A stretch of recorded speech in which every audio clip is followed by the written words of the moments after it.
présidentielle du 29 juillet prochain au Mali, Mamadou Oumar Sidibé a été investi candidat le 27 janvier dernier par son parti, le Parti pour la restauration des valeurs du Mali. Le comité d'organisation de African Miss University of the World a procédé ce jeudi au Bénin au lancement des activités de la deuxième édition de ce concours.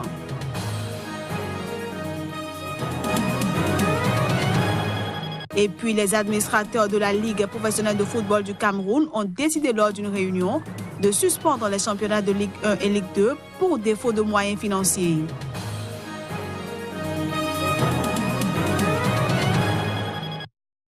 Voilà ainsi présenté l'ossature de cette édition. À toutes et à tous, bienvenue.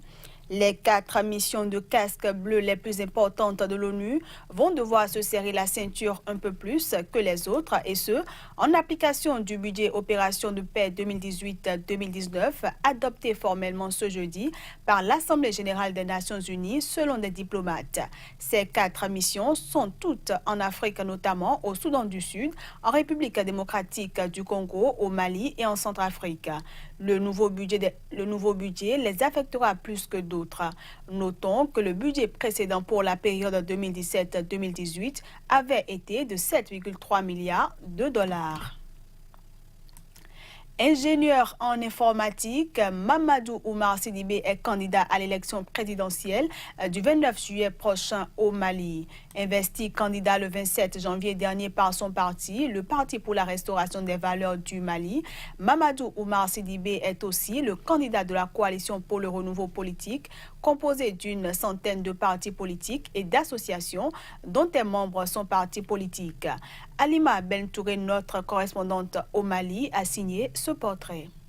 Né le 17 mai 1967 à Bamako, Mamadou Oumar Sidibé est l'un des premiers ingénieurs en informatique spécialité système complexe et réseau d'ordinateurs au Mali. En 2013, il crée le Parti pour la restauration des valeurs du Mali, PRVM Fasoko. Mamadou Oumar Sidibé, qui est soutenu par la coalition pour le renouveau politique, propose une vision axée sur le bon leadership et la restauration des valeurs fondamentales de son pays. Nous proposons quelque chose d'essentiel, qui est quoi? La restauration de nos valeurs fondamentales, qui sont le Dambé, Danaya, l'Adria, qui est au début et à la fin de tout individu. Pour le candidat de la coalition pour le renouveau politique, la paix ne se signe pas sur un papier. Pour une sortie de crise et une meilleure sécurisation du Mali, il propose dans son programme une concertation d'entente nationale. Un programme qui prend également en compte la création d'emplois pour les jeunes et la prise en compte des préoccupations des femmes. La paix ne se signe pas sur du papier. On vient de le voir avec la signature de l'accord de paix et de réconciliation du processus d'Alger, et qu'elle n'a amené à aucune solution. Notre proposition, elle est simple. Il faut que nous soyons vigilants, qu'on ait une concertation d'entente nationale inclusive pour tous les Maliens, pour qu'au sortir de cette conférence d'entente nationale, qu'on trouve les solutions idoines à la paix et à la cohésion sociale. Mamadou Oumar Sidibé remet en cause les politiques qui ont dirigé son pays durant les 25 dernières années. Selon lui, la crise de 2012 est la résultante de la mauvaise gestion du pays. Sa candidature, dit-il, donne l'occasion au peuple malien d'aller vers le changement. Un changement qui, selon lui, interviendra au soir du 29 juillet 2018. Au Nigeria, le président Muhammadu Buhari est de plus en plus critiqué au sein même de son camp, à moins d'un an de la présidentielle. Une situation qui engendre déjà des divisions au sein du parti au pouvoir. Des parlementaires nigérians appartenant au parti All Progressive Congress ont formé un groupe dissident et appelé tous les membres dissidents du parti à les rejoindre. Ancien allié de Muhammadu Buhari, Buba Galadima a annoncé mercredi la création du Reform All Progressives Congress et a appelé tous les membres dissidents du parti au pouvoir à le rejoindre. Il a notamment accusé le chef de l'État nigérien de ne pas avoir tenu ses promesses en termes de sécurité et de lutte contre la corruption. Selon lui, la présidence de Buhari à la tête du Nigeria est un désastre monumental et son équipe au sein de l'exécutif n'a aucune vision, est inepte et incompétente. Buba Galadima accuse le président nigérian d'avoir instauré un État dictatorial où règne l'impunité, l'abus du pouvoir, la perte des droits constitutionnels. Cette annonce fait suite à des mois de lutte intestine au sein de l'APC, portée notamment par les présidents des deux chambres, Bukola Saraki et Yakuba Dogara, dont les relations sont notoirement conflictuelles avec Muhammadu Buhari. Pour l'instant, ils n'ont pas annoncé leur ralliement au RAPC. Les grandes figures du parti, notamment le nouveau chef de file de l'APC, Adams Oshiomhole, ont tenté en vain d'atténuer les tensions en multipliant les discussions. Journée marathon ce 5 juillet au Palais des gouverneurs à Porto Novo au Bénin, où les députés se sont exprimés sur un projet d'amendement de la Constitution du 28 février 1990.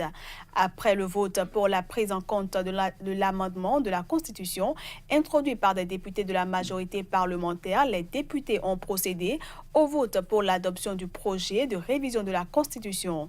Si le document a reçu l'assentiment de la grande majorité au Parlement, il devra tout de même passer par le référendum avant d'entrer en vigueur. Comme pour l'étude de la recevabilité, le point du vote est resté le même, c'est-à-dire 62 voix pour, 19 contre et une abstention. Selon des sources concordantes, les députés vont se retrouver les prochains jours à l'Assemblée nationale pour définir les conditions du référendum qui approuvera ou non cet amendement à la loi fondamentale. Validation de la liste des médicaments essentiels. Les acteurs du domaine de la santé et de la pharmacie étaient réunis ce 5 juillet en atelier à Cotonou. L'objectif est la finalisation de la liste des produits pharmaceutiques sous nom générique. Pour mieux cadrer et sécuriser la circulation des produits pharmaceutiques, la liste des médicaments essentiels est chaque année adoptée, actualisée au Bénin depuis 8 ans. Mais quelles sont les composantes d'un tel document et qui en a la charge? La direction de la pharmacie du médicament et des explorations diagnostiques assure la mise en œuvre des fonctions réglementaires liées à la gestion et au circuit du médicament. C'est à travers la mise en œuvre de cette fonction que la DPMED définit avec l'appui technique de tous les acteurs que vous êtes la liste des médicaments essentiels dont les populations ont besoin pour faire face aux pathologies courantes. Une sélection rigoureuse des médicaments a assurément un impact considérable sur la qualité des soins et le coût du traitement. C'est donc l'un des domaines où l'intervention est la plus rentable.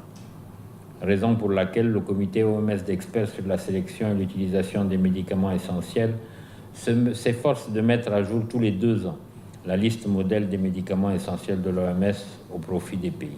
La politique pharmaceutique nationale a des objectifs stratégiques clés, notamment la disponibilité géographique des médicaments, l'accessibilité financière, l'assurance qualité et l'usage rationnel des produits de santé.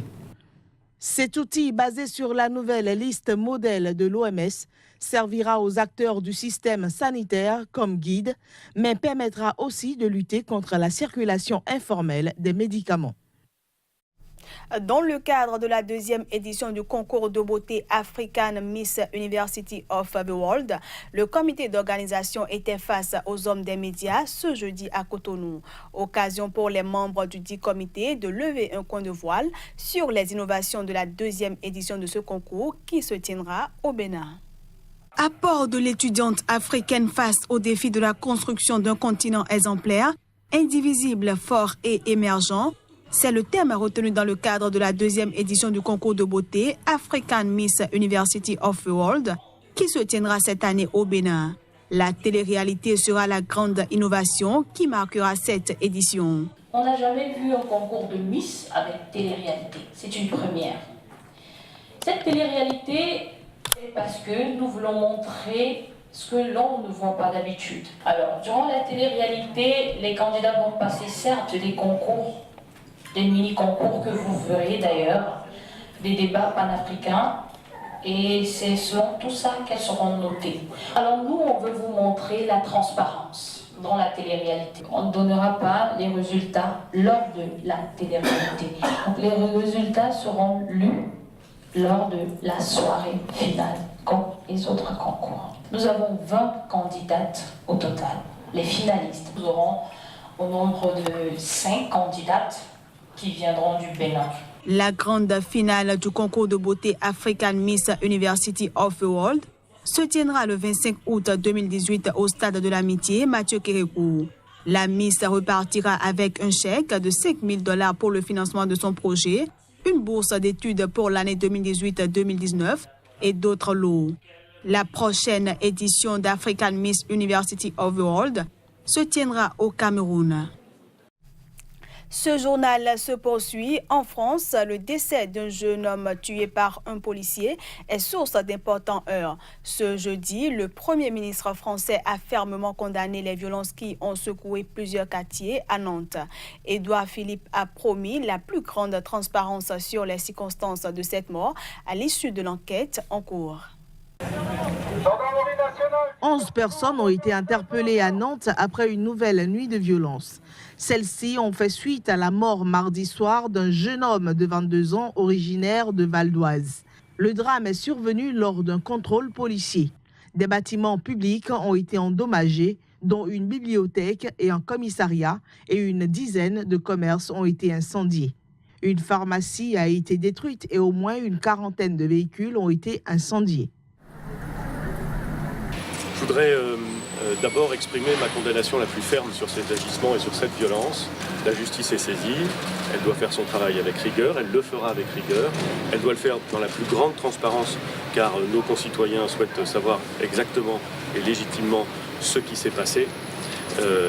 J'affirme ici que, bien évidemment, tel sera le cas. La première chose qui me paraît indispensable, c'est d'avoir toutes les garanties que la plus totale des transparences permette à la vérité de pouvoir s'exprimer. C'est le travail de la justice dans son indépendance la plus totale, mais j'insiste sur ces premiers points. L'inspection générale de la police nationale a été saisie et un appel à témoins a été lancé par les enquêteurs pour éclaircir les circonstances du décès, qualifié de bavure policière par les manifestants.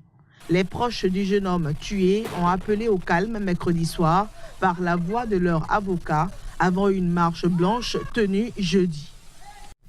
Une note de sport pour finir cette édition. Au Cameroun, la Ligue professionnelle de football a décidé ce jeudi de suspendre les championnats de Ligue 1 et de Ligue 2, et ce pour défaut de moyens financiers.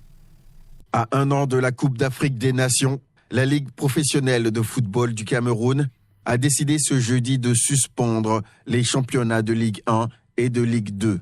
La décision a été prise ce jeudi lors d'une réunion en présence du président du syndicat des clubs d'élite. Et selon un communiqué du président de cette ligue, Pierre Semengue, les administrateurs de la Ligue professionnelle de football ont constaté l'impossibilité de poursuivre l'organisation des championnats pour défaut de moyens financiers. Par conséquent, ils décident de reporter à une date ultérieure la 30e journée du MTN Elite 1 et la 25e journée du MTN Elite 2, initialement prévues respectivement les 8 et 10 juillet, a-t-il ajouté. Et ce, sans précision sur les dates d'une éventuelle reprise de ces championnats. Cette décision intervient alors que le Cameroun devrait organiser la CAN 2019.